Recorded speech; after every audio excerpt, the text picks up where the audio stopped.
All right, what is happening? Anthony with Bleacher Bums Gaming, and quick update video. We are going to do basically two dates today. One is of the new and hopefully improved quick play version of Glory Days College Football. So if you've followed the development of the football game, you know that there is basically or was basically, I should say, two versions. One, a play-by-play version, and then a hybrid version where you simulated the first half of a drive and picked up the play-by-play mode after the first half of the drive until you either scored, were stopped, kicked a field goal, etc. Now, I wanted to try and go further and get a fast play version. Hey, what's up, Brock and Matt? So I started work on that about the time of the college football playoffs, the semis and the finals, and kind of got on a track I liked. It just wasn't precise. One of the issues I was having early with that testing of the quick play mode is it was resulting in too many field goals. So the solution to that is I did some additional ratings, and these are a much bigger copy of the card. Hey, what's up, Philip and Dwayne? Welcome, guys. So I did a red zone rating for each team. So the way this will come into play with the quick play is, and I'll walk you through it, but it'll be basically two rolls of all 5 dice. The first roll, of course, is the first half of the drive from starting field position. And these dice are for a penalty, potential penalty. I wanted to incorporate that into the quick play mode. I'll explain that. This, of course, is the success of the drive, and that's for plays and yards. Now, the second roll, if the first half is successful, same thing. Again, this determines if the second portion of the drive is successful, and that will be based. The drive chart now has a quick play finish portion here to take that into account, which is what you'd roll the second drive on. The 2d6 will be used at the end if the drive does not result in a touchdown. The 1, of course, will be for the number of plays and yards.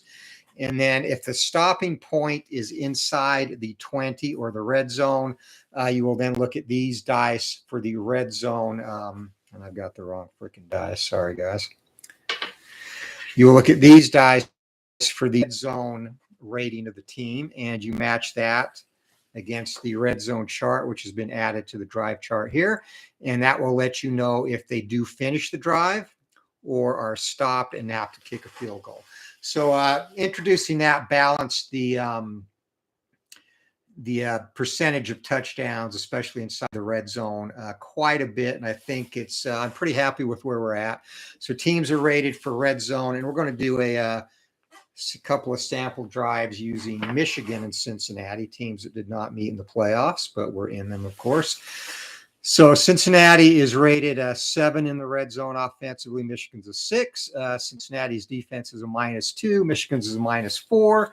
So of course, -4 from 7 makes 3. -2 from 6 is 4. So those are the final adjusted red zone ratings of the team when they come into play.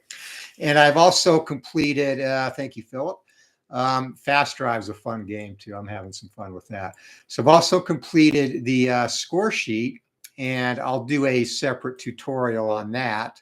But the score sheet, basically now you'll be able to enter all the plays in, start of the drive. If you do both parts of the drive, number of plays, number of yards for the entire drive. And the score sheet for quick play will then calculate percentages of rushing yards, passing yards, completions, attempts, and then also give you, using a formula, you can assign individual player stats. So that was the one piece that was missing from the quick play version, was for people who like to record stats for all the individual players. Now you can do that, and I've been happy with how that works as well. So as we're going through this, if you like what you see, please hit that like button, guys. And what we'll do is we'll do a couple of drives here, and then I'm going to tease another baseball-related offering, which actually will probably, I do have a full baseball game developed. I like the engine, very happy with where it's at. It has not been released for two reasons. One is the current formulas. I need a better way to extract data, because currently it takes a long time to manually rate a season in that, like we're talking 2-3 months. So I'm looking for a way to extract the data. And the other thing is a price point, especially with more current seasons, the number of cards that you have to print out or get printed. I'm looking for, I'm not at the price point I like with the printer I'm using now. So that's why that game has not been featured. It's kind of shelved for now. I'll probably go back to it at some point in the future. But I got to thinking about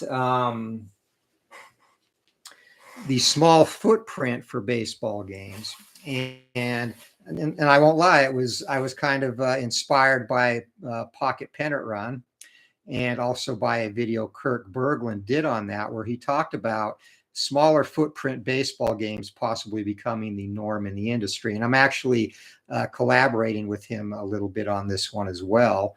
So that got me thinking. And one thing I wanted to do if I went that route is get a more player-centric statistical model. Pocket Pennant Run has very generic charts in terms of power and contact and things of that nature. So what I'm working on here that I'm going to tease today is a lot more player centric. Very similar though in terms of the footprint. It just is a little bit more, I think, detailed. It has a standard version with no splits, an advanced version where you can use a split adjustment, and some other things there. So I get too far ahead of myself on that. We'll do that after we sample the current quick play for the college game. So we'll go ahead and do that now. All right, so we're just going to start this off. We will do a kickoff. Cincinnati will receive, and I will leave these off to the side here. So kickoff, Michigan is B. And 6 on the kickoff chart, that's going to be to the goal line. Cincinnati returning kickoffs is a B also, and that is going to be a kickoff return of actually 36 yards. So a very good kickoff return. So Cincinnati will start this drive on the 36-yard line. Now for rolling on the drive chart, and I'll move this so you can see the drive chart. Rolling on the drive chart now, of course, we'll roll the 5 dice. And the adjustments for Michigan, and all this goes on the score sheet as well. So Cincinnati, Michigan's defense with their talent factors of 12, Cincinnati's drive offense of 9. They'll be rolling on a -3 on the drive chart. So they need to get 41 or better to have a successful drive or potential other results. So 86 on the -3 result. And that is going to be a big play. Now, big plays are also factored in. You can separate them on the score sheet, the Excel sheet I've formulated, so that you can actually assign the big plays to the player that give individual credit, I should say, to the players. So the first part of the drive is going to be a big play. And of course, no penalty on this portion of the drive as well. So we'll roll on the Cincinnati big play 2 chart, and it is a big pass play. So results on there, they have a touchdown on 3. That would be nice for them. It's going to be an 8, and instead that'll be a 37-yard big play. So 60-73 down to the 27-yard line of Michigan, and we're going to get into the second half of the drive from there.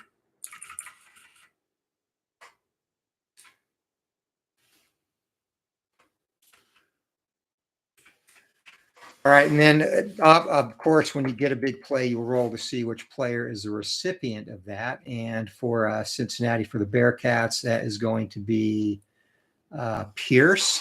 So you can mark that on the base sheet so you can carve that out as you go. And I'm, of course, going slow to make it a little bit easier to follow. All right, so now we jump into the second simulated portion of the drive. And to finish the drive, if they are successful on their roll here, we'll do the quick play finish chart.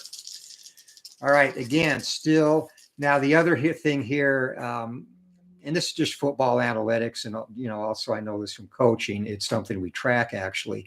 So once you get into plus territory and get the distance between where you have the ball and the goal line shorter, it becomes a little bit easier to score. So the second half of the drive, and of course this will all be spelled out in the game, is going to be a boost of 1 to the drive chart. So now it's got to be 37 or better for Cincinnati. And 92 on a -2, and that is going to be a potential fumble. So the first thing we're going to do, 14, we check the fumble yards, and that is going to be 5 plays, 33 yards. So that will be a touchdown if they do not fumble the ball away. And on the second half of the drive, because you don't have the turnover potential on play-by-play, and again, this will all be spelled out, the fumble ratings and interception ratings of the offense double. So Cincinnati, their fumble rating is a ghastly. Basically, they're going to lose the ball. So Michigan does not do any adjustments. So Cincinnati is going to fumble the ball. That will be into the end zone. So that's going to be considered a turnover. Michigan takes over on their own 20. So some unfortunate luck there as they fumble the ball away. So Michigan starts their first drive on their own 20-yard line after the touchback on the turnover. And that's something that's going to be pretty rare on the second portion of the drive. We just happened to roll it, so no biggie there. Michigan now, and Michigan's going to get in and do their quick play mode. So again, Michigan, they are 0, or I'm sorry, they're adjusted as a 2, +2, and 75, that is going to be a successful drive. So from the 20 in a roll of 18, 0 to 20, it's going to be 8 plays, 64 yards for the Wolverines to start it off. Document that on the Excel sheet, and 64, it's down to the Cincinnati 16. So if they're successful here, it's going to be pretty easy for the Wolverines to punch it in, and they just have to roll 27 or better.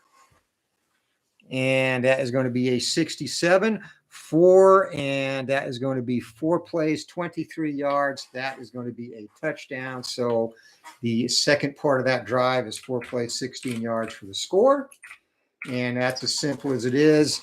And then you just roll to assign the other thing I've added here too that I want to show you. To assign touchdowns, I've added quick play TD, run 0-5, pass 6 to 9, and then the D20 will assign the player. So 2, that is going to be a running touchdown, and 13, that is going to be credited to Corum. So Corum gets the touchdown. And again, that's for keeping individual stats.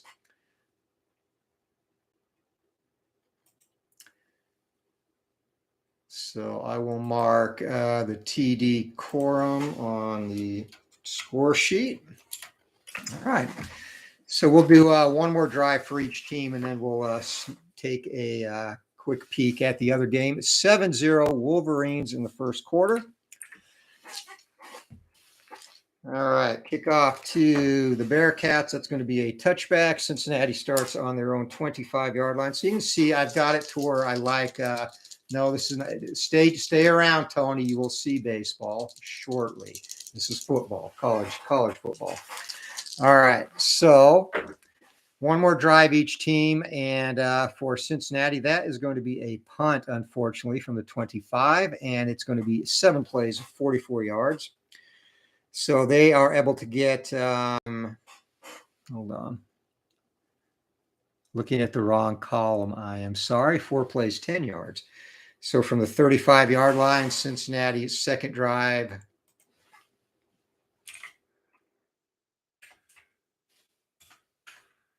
All right, 4 plays, 10 yards, and it is going to be a punt. So we'll do one more drive for Michigan, and actually we'll just do the whole first quarter. So Cincinnati will get one more drive. How's that sound? All right, so Cincinnati punting the ball is a B. And 9B, that is going to be a potential block. 95 is the 2D10 result. Michigan blocking kicks is 96-99. So they just get that one away. And that is going to be a B is a 43-yard punt. So that goes down to the Michigan 22-yard line and Michigan on the return. Punt returns, they are a C. And that is going to be a fair catch. So Michigan takes over on their 22. One more drive for each team here in the first quarter. So with this quick play, you can get through a game in 25 to 30 minutes. The hybrid version is probably 45 to an hour. If you do full play-by-play, you're looking at about an hour and a half, which is common of pretty much all football sims that do the play-by-play method. All right. So 76 for Michigan from the 22-yard line. And again, they are a +2. That's going to be a successful drive once again. And 12 on the drive roll is going to be 8 plays, 50 yards. So they're going to be down to the Cincinnati 28-yard line as we jump into the second portion of the drive. And again, it gets easier. So 27 or better, and 94 Michigan. And Michigan's going to have a potential interception. So from there, a 8 on the interception yards chart is going to be 2 plays, 26 yards. So that's all the way down to the 2-yard line. And now we got to roll for the interception again. Second portion of the drive, turnover values are doubled. So Michigan's interception goes to 1 to 16. Cincinnati's adjustment for interceptions is a +9. That's going to be a pick at the 2. So both teams with turnovers here in the first quarter. And the interception return for the Bearcats from the 2-yard line. And a 5 and a 2. That is going to be it's going to be down at the 2-yard line. So final drive of the first quarter, Cincinnati takes over at their own 2. And then we will take a quick tease at the baseball game. So hope you are still here, Tony. Yeah, it does not sound like baseball. You know,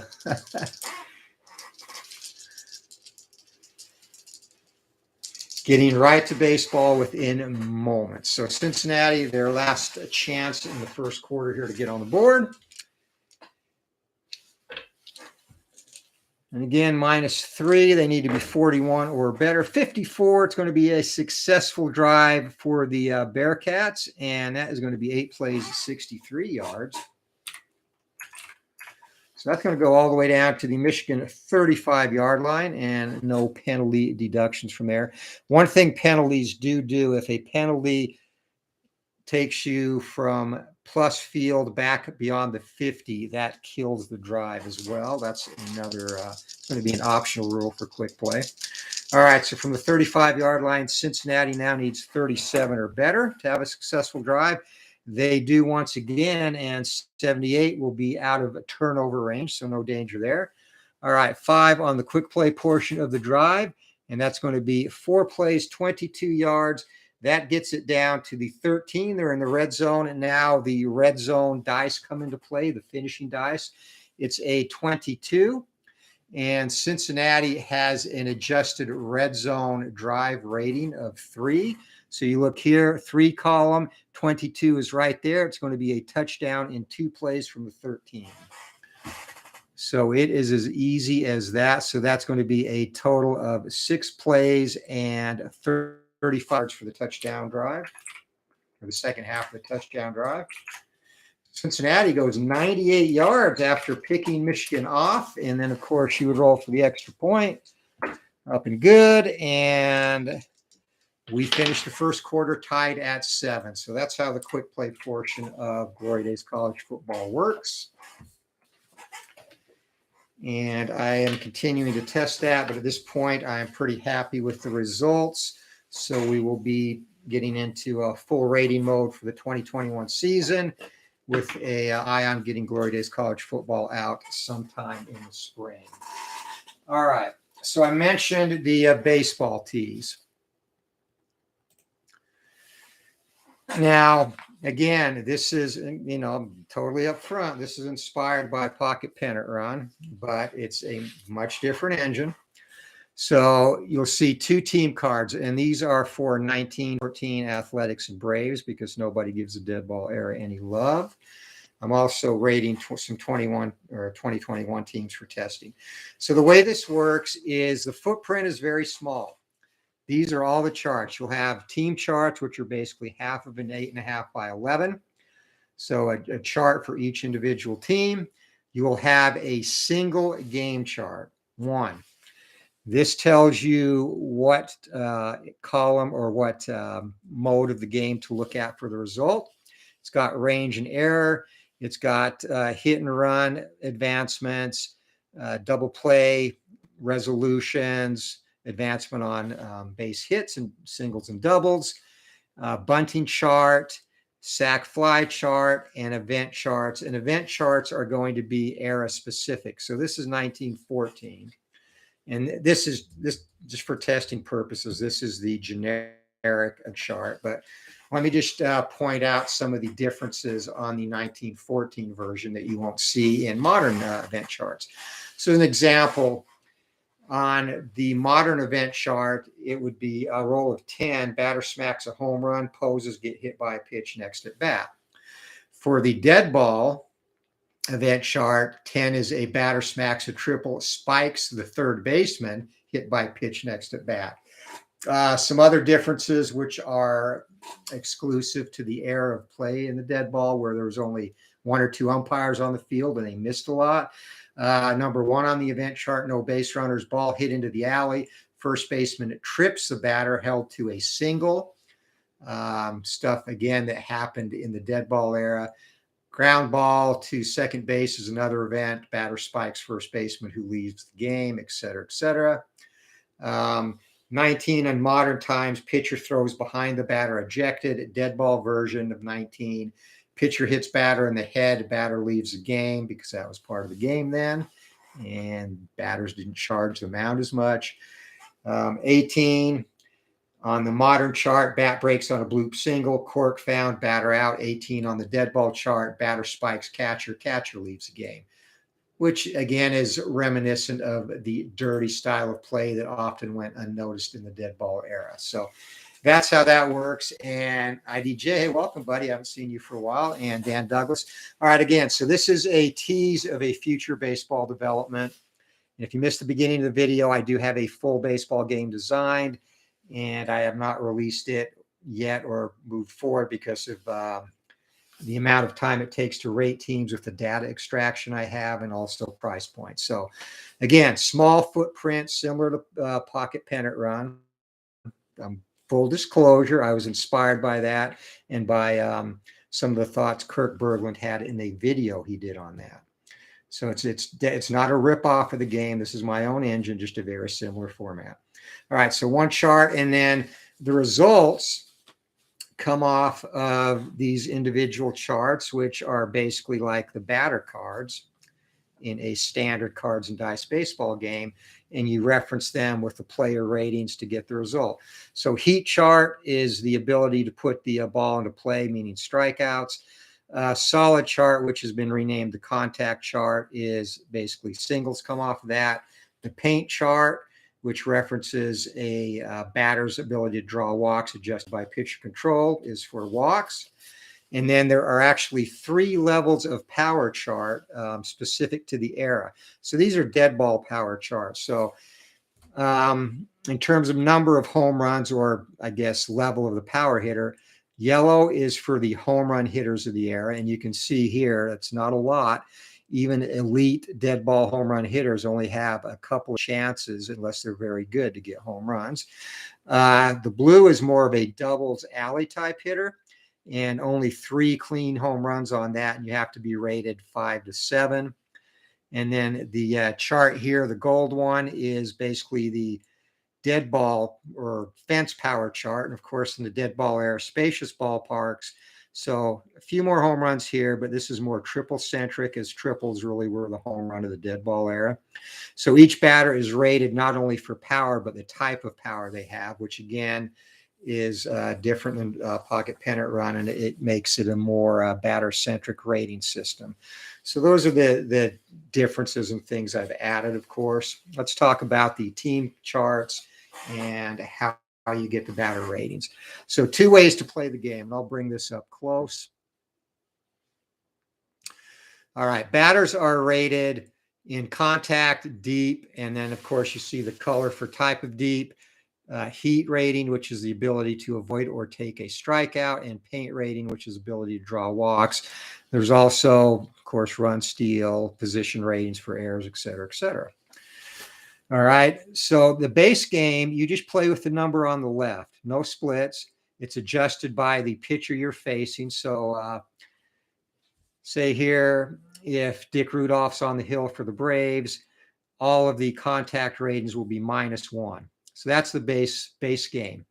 And we'll do an inning, both base and advance with splits. Now the splits, the advanced game, those come into play when you're facing a pitcher that throws opposite of the arm you hit with.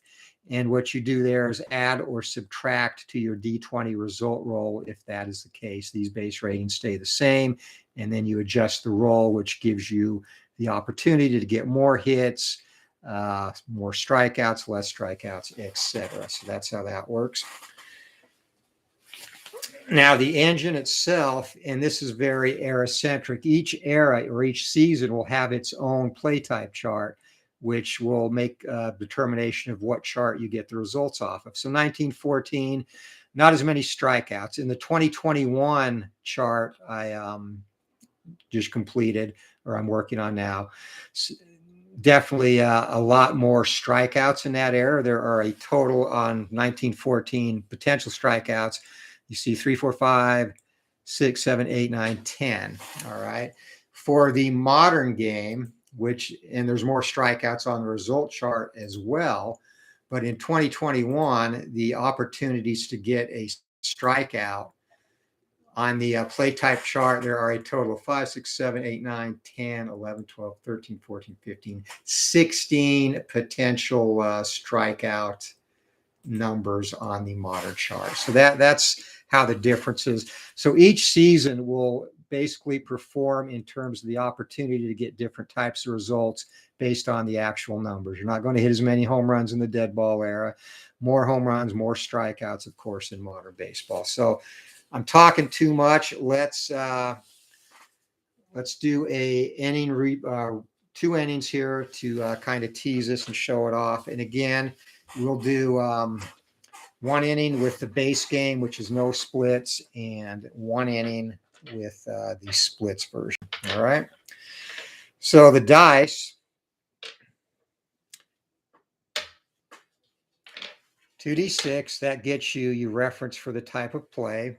1d20, you read off of the appropriate result chart based on the batter rating. And then a 1d10 is used only if you need runner advancement, potential double play, that type of thing. All right. So let's see. Checking the chat. Hey, Kurt, welcome, buddy. So we're teasing. As I mentioned earlier, Kurt is giving me some collaboration on this, and very excited to have him involved. So we're teasing this, and Kurt's done quite a bit of testing as well. So, and our good buddy Utah Mike, Sports Time Machine, Dan Douglas, welcome, guys. So let's show you how this works. All right. So we are going to, again, 2 sample innings. So this is going to be, again, the base version, and we're going to do Braves up first and facing them on the hill. And we're playing, of course, in Shibe Park. And we'll talk about how the ballpark ratings come into play when we get to it. All right. So roll the dice. 5 and a 3. So 5 here, 3 here. And that's going to be a contact result. You get out the contact card right here. And the first batter for the Braves is Gilbert. Larry Gilbert has a contact rating of 4. Pitching for the A's is Bob Shockey. He does not modify that. So 5 and a 4, and that is going to be, again, by the handedness of the batter. Gilbert's a left-handed batter. That is a single into right field. So the Braves start out with a base hit to start the game off. And while he's on first base, now it has an automatic steal system as well. So you see here, as these things come up, I'll just look at them. So steal ratings, the first number here, and for Gilbert, he is a 1.5. So anytime a hit result off the contact chart or the walk, the paint chart, is a 1, he will automatically steal. The second number is his opportunity to be successful, added to or subtracted from the catcher's arm. So if it turned out that he was going to do an automatic steal, you just roll a 1d10 again, no adjustment, and 0 to 5, he is safe. So he would have had a stolen base. Of course, he did not earn the opportunity to steal, but that is just how stolen bases work. It is all automated. All right, next up is for the Braves is Johnny Evers at second base, left-handed hitter. He is a 4 contact rating. All right, we've got a 1, and again, 1 and a 5, it's going to be heat, and 13. So you come out with the heat card. Now, Evers on heat, he does not strike out much. He's only a 2, and adjusted shock, he is a -1, strikeout batters much. So that turns it into a 1, 13, and it is going to be contact. It's going to be a pop fly to second base, 1 down. So that's pretty much it. You can resolve, unless you're doing, unless an event comes up or you're doing a range or error check, you can resolve pretty much 90% of the entire game off these few cards, charts, and 1 single roll. All right, so 5 and 5, it's going to be another heat roll. And again, we know that Shockey is a -1. And up is Connolly for the Braves. Connolly heat rating is a 2, so it's going to be a 2. So we get the heat card back out, 6 and a 2, and that is going to be a strikeout, so 2 down. Next up for the Braves, runner still on first base. It's going to be Rabbit Moranville, the diminutive cleanup hitting shortstop. He actually led the team in home runs, though. So 1 and a 3, and it's going to be another heat result. And Moranville, he is also a 3 in the heat column, and it's going to be a 2 with the adjustment. And 11-2 in the heat column, that's going to be a ground ball down to second base. Side is retired. So the Braves are retired after a leadoff single. And next we will bring up the A's. Dick Rudolph on the mound for the 1914 Braves. And again, if you have questions on this, guys, put them in the chat, questions, comments. But, I think you get the concept. It is pretty straightforward and easy. All right, so leading it off for the A's is going to be Eddie Murphy. And Murphy, a left-handed hitter, the left fielder going against Dick Rudolph. Rudolph does have an adjustment to the contact column. It's going to be a 2 and a 3. And we have our first paint check. So paint check for, and all this stuff would be on the score sheet too. I'm just doing it here for ease of reference. So Murphy on his paint check, he is a 6. Rudolph has a -2 on paint, so he's not a big guy for giving up the base on balls. So that's an adjustment of 4. And 6 and 4, that is still going to be a walk, though. So Murphy leads off the game with a walk for the A's. And next up, we have Rube Aldring. And Aldring is in right field today. He's a right-handed batter. 6 and a 2. And again, we're going to the paint. And 3, that's going to be another walk. So Rudolph, uncharacteristically wild. 2 runners on due to the base on balls, and that brings up the third place hitter, Eddie Collins. Collins, he is a 6 in contact. He is obviously one of the stars of this team, along with Home Run Baker. All right, so it's going to be a 2 and a 6. That'll be a contact result for cocky Eddie Collins. Again, -1, we know Dick Rudolph is. So Collins becomes a 5 on the contact card. And 5-9, and I got the wrong card, sorry. All right, 5-9, and that is going to be a single into left field. Now you're going to take the 2D10 into play. It's a roll of 8. So runner on second base, and runner on second base is Murphy. So you look at Murphy's run rating here. Murphy's run rating is a 5. And then you check out the chart here and reference the 1 roll. All right, so it is going to be a single to left field, And second to home, the roll is a 8. So here it's going to be a +1 result, and that's where it's going to stop. Bases are loaded. So close plays on 9s, when that comes up, we'll actually do that. That is the runner's adjustment rating, or the runner's run rating, adjusted by the arm rating of the outfielder. And again, you roll a 1d10 to resolve that. So sacks are loaded, and Rudolph in a little bit of trouble here in the first inning. Brings up cleanup hitter Frank Home Run Baker. Let's see if he can live up to his nickname. 2-5, and that's going to be a heat result. So 2, and that's going to be a swing and a miss. I already know, don't need to even look at the adjustments. As you can see, 2s are going to be strikeouts across the board on the heat rating. So Rudolph comes back, gets first out of the inning. That brings up the 5th place hitter, Stuffy McGinnis, the first baseman, and it's going to be a 4-5. 4-5, that's going to be contact, and McGinnis is good contact hitter. In fact, he is the best you can get because of the way his stats balance out. It's going to be an adjusted 6 on the rating. So 6 and 15, though, and instead that's going to be a fly ball into left field. And there we can bring out our sacrifice chart. So third base, the roll 2d10 roll is an 8. You can only advance if you are a 7 to a 9 runner from third base. So Murphy's going to have to stay put. That's an F7 for McGinnis, and Rudolph on the verge of pitching out of this. So you can see how easy it is to go between the charts and just get everything resolved in a single dice roll off of a 1-game chart once again. Okay, so you want to, all right, we'll do a hit and run if we get a base run on. But basically, hit and run is you just do the normal roll, and normal roll, the only real adjustment is a home run is going to be changed to a double because you shorten your swing up.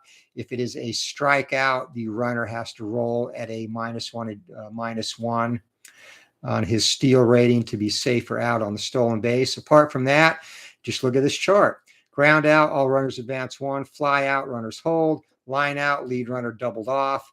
Single, runners advance 2. Double, runners advance 3.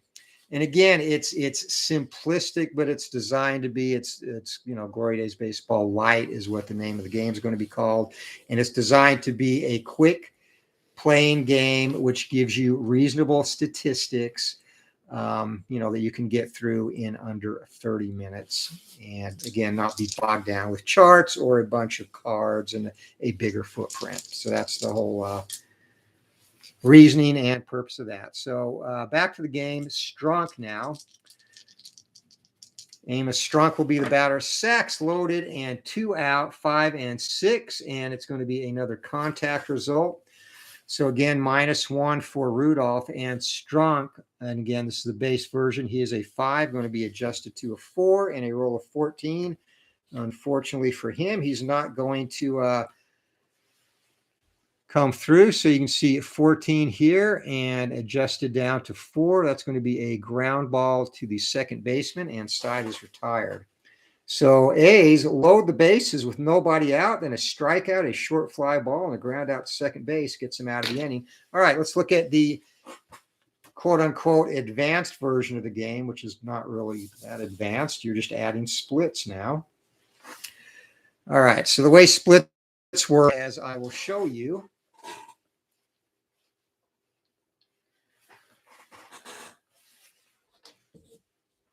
yeah, you know what? And I've got to get some more field day baseball too. I get it from, Greg, the same person that makes Fall Classic. Both great games. Greg is a savant with designing baseball games. I really like both of those offerings.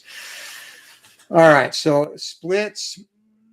These ratings don't change. If it is an opposite-handed pitcher, then the batter, you will adjust the die rolls by these numbers to the right, which can either increase or decrease the possibility of a hit, strikeout, etc.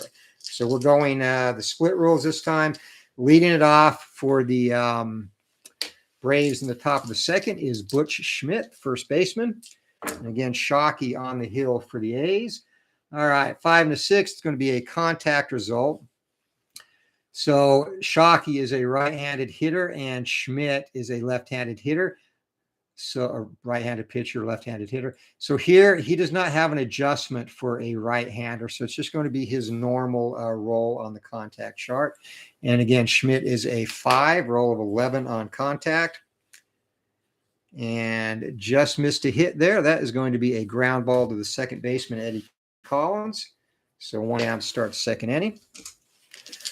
Up next is the third baseman, Charlie Deal. And Charlie Deal is a right-handed hitter, so no split adjustment here.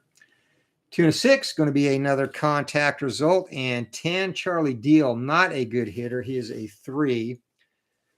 So 3, and to show you how this equals out over the course of multiple games. So that's a ground ball to Collins again for an out. If he is a 5, he has a park check, which if I don't get one of those, I'll just show you how that works. And if he's a higher rated contact hitter, those would both be singles. But instead, second out of the inning. And that brings up the center fielder, Les Mann, and Mann also a right-handed hitter. He is rated 4 in contact, 2-6. We're going contact again, roll of 14.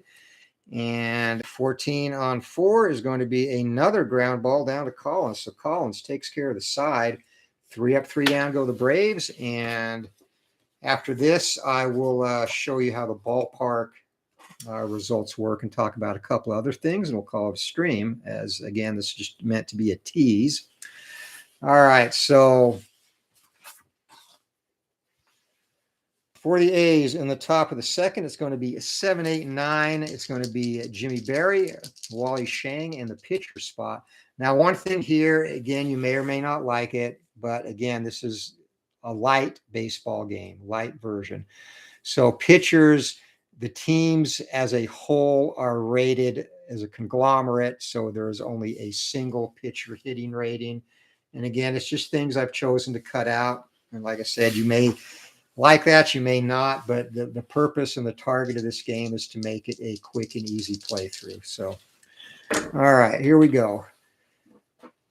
3s for Jimmy Berry. So 3-3, that's going to be a heat result. And 4, that's probably going to be a strikeout.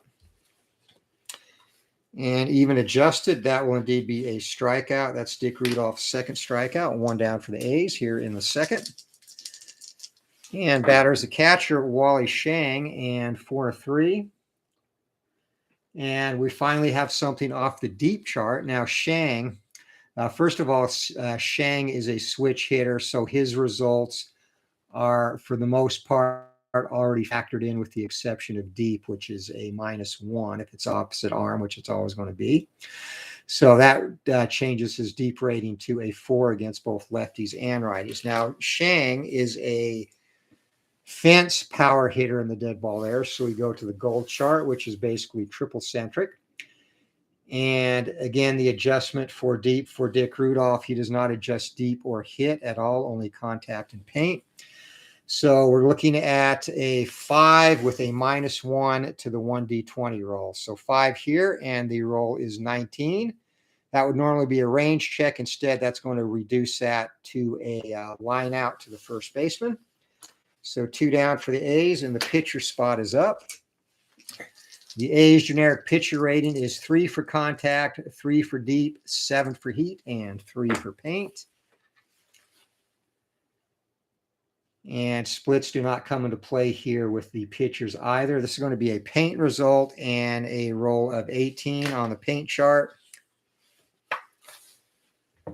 So again, -2 adjustment. So paint is all the way down to a 1, which is as bad as you can get. Much tougher to get a walk, only 1 through 5.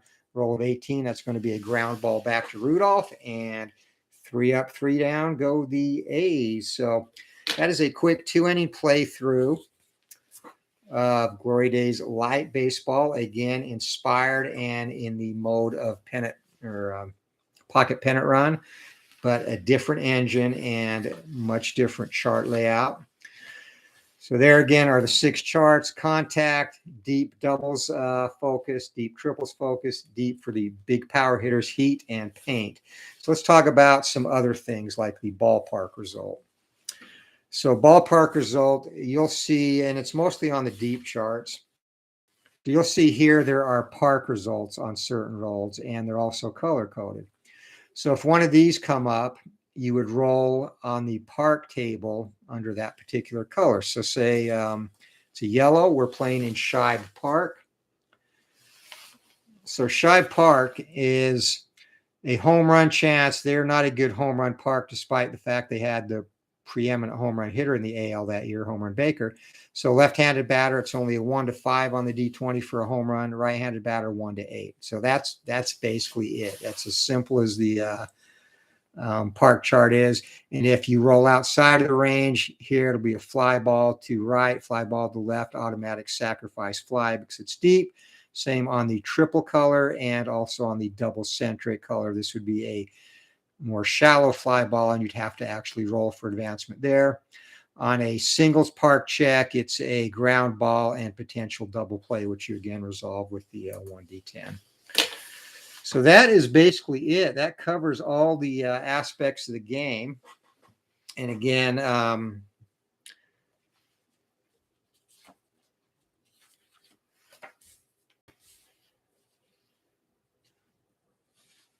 there's also here a wild chart on the paint and heat columns where you will actually roll for a potential wild pitch or hit batter, which are each pitcher is rated for those. They're also rated for a number of batters faced in the game. And that pretty much covers all the mechanics that you need to play the game. And the events, by the way, events come off the range and error charts as well. If you roll a 20 there, and you would then roll the 1D20 a second time, one of the few times you'd have to re-roll the D20, and you check event, no base runners, event runners on. I'll tell you what the unusual play is. So that's it, guys. A quick overview, tease of the currently very early in development Glory Days Baseball White. And again, thank you to my good friend Kurt Berglund for collaborating with me on that, and looking forward to getting to work on that in a more diligent manner after the college football game, which we saw the first part of this video is released later on this spring. So I want to thank everyone for joining us here. Our good friend Matt, Steeler Fan 1933, Brock, thank you very much. Philip Reynolds, Dwayne Martz, Cards and Dice TV with Tony Porter, and he's got all kinds of field day stuff going on there. Burning charts, the whole works. So check out that great channel. ID Jester playing some away from the sports games at the moment, playing some role-playing type and Marvel games. Check out his channel. Dan Douglas, thanks for stopping by. And of course, Kurt Berglund, check out that great channel as well. Kurt Berglund book reviews on Monday and does a great job on getting all the different Cards and Dice baseball games, some acknowledgement in the community. And again, part of the inspiration for what I'm doing here with this light version. Utah Mike Sports Time Machine, also check out his channel. There's a lot of strat and also some payoff pitch. Making sure I don't miss anyone. Keith White has joined us. Keith White, my football picks buddy, who probably did a little bit better than me this year. Modine. Okay, question. How do you hit home runs, doubles, triples? Yeah, no, they are off the you may have seen when I covered that, but there are 3 different levels, again, of power cards that come on the deep. When you roll a deep result here, you would check either yellow, blue, or gold, and that's off the color coding for the batter, depending on how good of a power hitter they are. So that's where the power shots come from. And then the fielding results would come on rolls of 19 or 20 on the in-play results. And let me do that. Just let me demo that real quick. So say we get a range check. All right, and it's first of all we're going to roll D10, D20, and again, one of the few times we'll have to do a second roll. So we would go to the event chart here. We'll do that since we got it. No runners on, 15, batter argues, strike call, ejected. So let's do the range check again. 2, it's going to be a fly ball into right field, 1 base advance if he does not get to it. So then you'll look at the right fielder, and if the Athletics were out in right field, right fielder out there would be Rube Aldring, and Aldring has a range in right field of 6, so he gets to that easily, runs it down, makes a play. All right, now we roll an error check. Same concept. 4 is going to be a ground ball in front of the plate, chopper off the plate to the catcher. And I'm sorry, I did the wrong thing here. Range is on this side. So error check, a ground ball off the plate, 1 base error if it is not successfully fielded. And catcher for the A's, Wally Shang, he is a 4. So he's going to commit the error, and that would be an E2 and runner on first base. So that's how range and error plays work, that easy. Hit and run, normal results again, adjust. You go by the hit and run chart here, depending on what the result is. It tells you advancement. If there's a strikeout, it's an automatic steal, etc. Bunting, we can do real quick.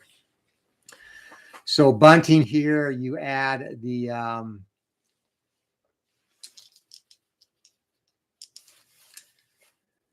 basically in play result totals. So say Wally Shang wants to bunt, his contact is a 5, his paint is a 5. So paint, of course, is I, and contact is putting the ball in place. So his rating is a 9. So he'd roll a 1d6 for the fielder and 1d20 for the result. So it's going to be a bunt back to the pitcher, and solid total is 9 to 11, 0 to 6 on the 1d10. Whoops, I rolled the 1d20. On the 1d10 would be a successful sacrifice. So 9 to 11, it is a 0 to 6. That successful sacrifice bunt. Fielder's choice, you roll above that, pop-up and potential double plays as well. So that's how bunting works. And that's basically every mechanic of the game. And again, this is the footprint, guys. 1 chart, 6 result cards, and 2 team cards. That's all you need to play. So let me make sure there are no more questions. Hi, DJ. Oh, Tony, no extra base hits because it's dead ball. Hater. I'm surprised there's even a chart for dead ball error. Figured it would just default to an error. Yeah. IDJ is the closet appreciator of dead ball baseball. Dan Douglas, yes, that is correct. And I'm looking at that. That's very exciting. I'm looking forward to that and his knowledge of that. And Tony, we'll have modern seasons for you too. Don't worry, buddy. It's not going to just be dead ball. And signed copy, I can arrange that. And appreciate that, Mo. Thanks for stopping by, my friend. And you as well, Matt. And Keith, thank you. All right, guys, thanks for stopping by. I think I have no more questions. Big Pablo came in at the end. Yeah, check it out. It's got some stuff about the football game too, but I appreciate you guys stopping by. And again, please hit that like button and subscribe. Won't be anything further on this for a little while I work on the football game. We'll be back to some of our normal channel stuff like Field Day and Legends of Boxing, Glory Days Boxing, etc. And Keith, man, hey, I hope you get better, bud. I'm glad it is not too severe, my friend. But all right, appreciate y'all, guys. This is Anthony with Bleacher Bums Gaming. And next up, we'll do another Field Day Baseball. And Field Day Baseball by Greg Sovan, not getting enough recognition, I don't think. So check that out. It's a very fun game, and you'll see. Go check out my Ron Guidry 78 replay games. I'll be doing another one in the next day or two. But hope you all have a great night. Anthony with Bleacher Bums Gaming. Take care. Keep rolling, guys, and we'll see you later.